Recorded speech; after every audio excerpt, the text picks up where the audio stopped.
তাহাজ্জুদ নামাজ পড়ার নিয়ম কি এবং কত রাকাত পড়বেন, কিভাবে পড়বেন, এটা আমরা অনেকেই কিন্তু জানি না। তাহাজ্জুদের নামাজ খুবই গুরুত্বপূর্ণ একটা নামাজ, কেননা এই নামাজটা আমরা অনেকেই রমজান মাসে সাহরির সময় পড়ার চেষ্টা করি। অনেকে কিছুক্ষণ আগে উঠে আমরা সাহরি খাওয়ার আগে অথবা পরে তাহাজ্জুদের নামাজ অনেকেই পড়ি, কিন্তু অনেকে নিয়ত বলতে পারি না। অনেকে কিভাবে নামাজ পড়তে হবে, কোন সূরা দিয়ে পড়তে হবে, এটা আমরা অনেকেই জানি না। বিশেষ করে মা বোনরা এই কিভাবে নামাজ পড়বে এটা আমরা অনেকেই বুঝতে পারি না। এজন্য ফুল নিয়মটা আমি বলে দিচ্ছি। তাহাজ্জুদের নামাজ এটা হচ্ছে নফল নামাজ, এটা হচ্ছে নফল নামাজ। আপনি কিভাবে পড়বেন? তাহাজ্জুদের নামাজ আপনি যে কোনো নিয়ত করলেই হবে, যে আমি নফল নামাজ 2 রাকাত পড়তেছি, তাহাজ্জুদের নামাজ এটা পড়লেই হবে।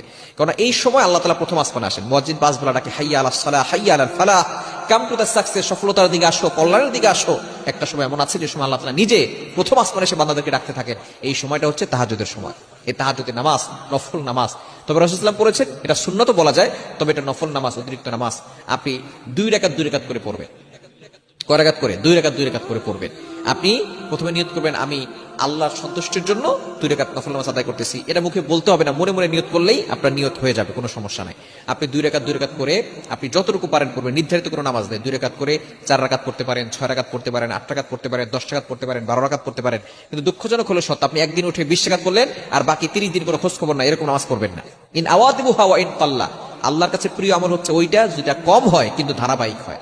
আপনি প্রতিদিন 4 রাকাত পড়েন, প্রতিদিন 6 রাকাত পড়েন, 8 রাকাত পড়েন, 2 রাকাত হলে প্রতিদিন পড়েন। আপনি একদিন 20 রাকাত পড়লেন, বাকি 30 দিন আপনার কোনো খোঁজ খবর নাই, এভাবে না। আপনি প্রতিদিন তাহাজ্জুদের সময় ওঠেন, যেহেতু রমজান মাস, আপনি যত বেশি তাহাজ্জুদ করবেন তত বেশি আপনি আল্লাহর নিকট অর্জন করতে পারবেন।